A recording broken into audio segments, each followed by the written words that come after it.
the golden answer to loving yourself is your past self looking after your future self. The more you accumulate evidence throughout time that you look after you, and when you look after you and you continuously reap the rewards of your past actions, you can't help but appreciate yourself for it. Hello and welcome to the No Value Show, where I chat shit at you until we make best friends. I don't know if I like that intro. I might change it, but that's fine. That's not the point. Today's topic is very important and dear to me because it is the topic of self-love. Yeah! And now I put myself so hard. Like, that is honestly my biggest quality and something that I believe I am known for between my friends, which makes me a very credible person to talk about self-love. And I have recently had a realization why I love myself as much as I do, which I'd like to share, because if I can do it, you can do it too, and then you can love yourself as much as I love myself, okay? Yay! That's the plan. So, self-love is about your past self looking after your future self. Revolutionary, I know. But anyway, what I mean by your past self looking after your future self is when you do little things or big things, however much energy you have, in order for yourself to reap the rewards of it later.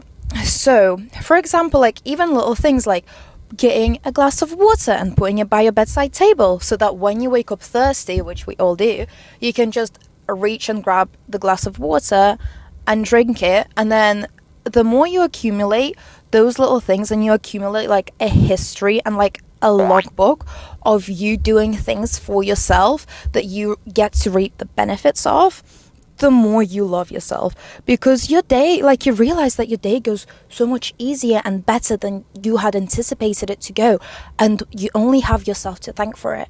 And then the more you do that, the more you realize, like, I'm actually fucking sick, because my life is as enjoyable as it is just because of my labor and my pre-planning, right? Okay, so for example, this is a very like cute thing that I did for myself, and granted it involves monetary value, which obviously will make it a bit more enjoyable. I've been working as a stripper. I still work as a stripper, so I have a lot of cash, right? I used to get like 20 or 50 pound notes, and I would stash them around my house and like hide them from myself like a squirrel, literally like a squirrel. And I would forget where I've put that money, and I would always like leave it for like a bad day if I ran out of something, like a bag of weed, and then I wanted to buy more. Can you get past? Yes, you can. Okay, we're all good. And I ran out of something, and like I needed to buy it, but I say I didn't have cash for whatever reason. I've run out of money. Like I could go into that little stash and that little pot that I've put aside and like grab it and then like still buy it for myself, right? How cute. I know, I'm adorable. But anyway, and I used to do that quite frequently, to the point where I'd forget where I've stashed those things. And then I remember I moved apartments, right? So I had to take everything apart and take all of my belongings, right? And as I was packing or unpacking, I kept finding random like pieces of notes everywhere in my belongings. And that was such a pleasant surprise to myself, because I've just moved house that is so expensive, that is so spenny.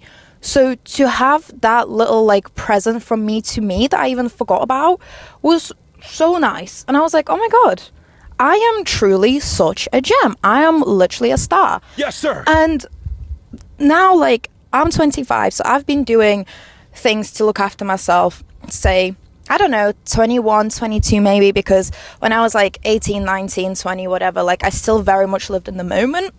And sometimes when you live in the moment, that doesn't mean that in the future things are going to be great. For example, when you like go out drinking and you drink too many shots and then you wake up with the biggest hangover ever, which you then regret that you drank as much as you did, all of that kind of shit, right?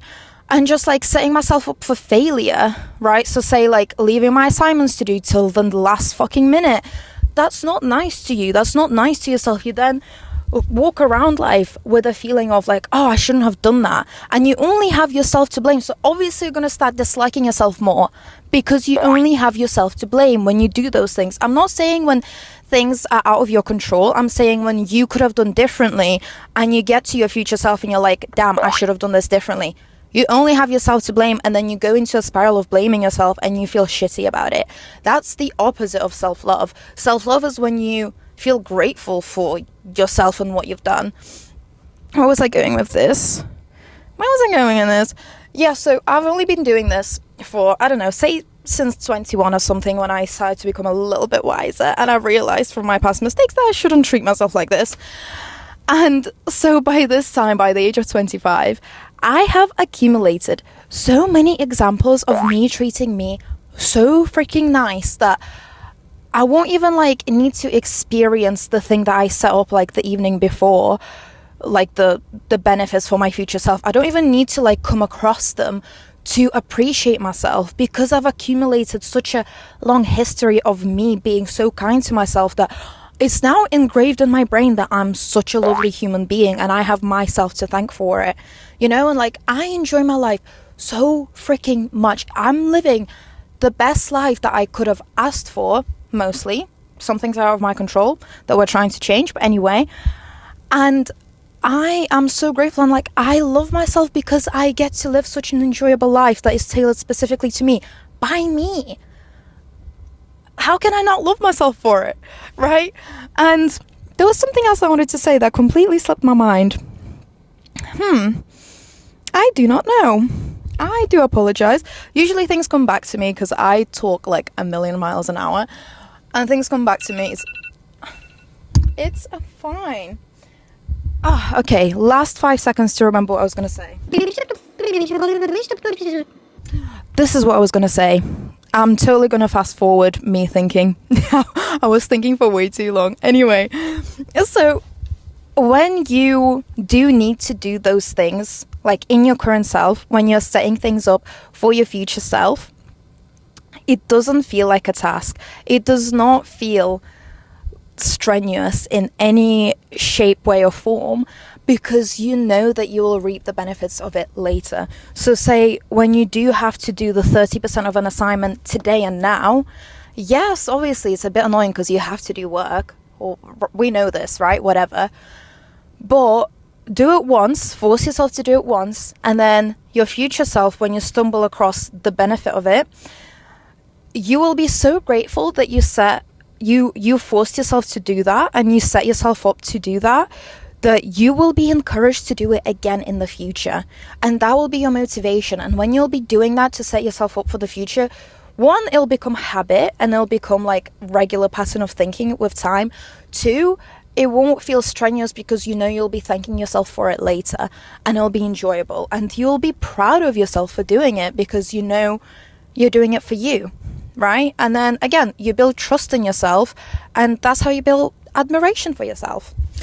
So, thank you for coming to this episode of the No Value Show. I might as well call this a podcast because it's me with a microphone in my car. Not even my car, I'm renting this car. This is my podcast. I'm such a podcast girl, I might as well call this a podcast. But anyway, we're derailing. Thank you so much for watching if you got to the end, especially if you're a stranger. I love you millions. Thank you for listening to me chat, and let's hang out. Let's be friends so we can chat more, okay? So like and subscribe so we can stay in touch and I can chat at you ever more and we can become a besties. Okay, deal. Love you millions, and I'll see you again next week.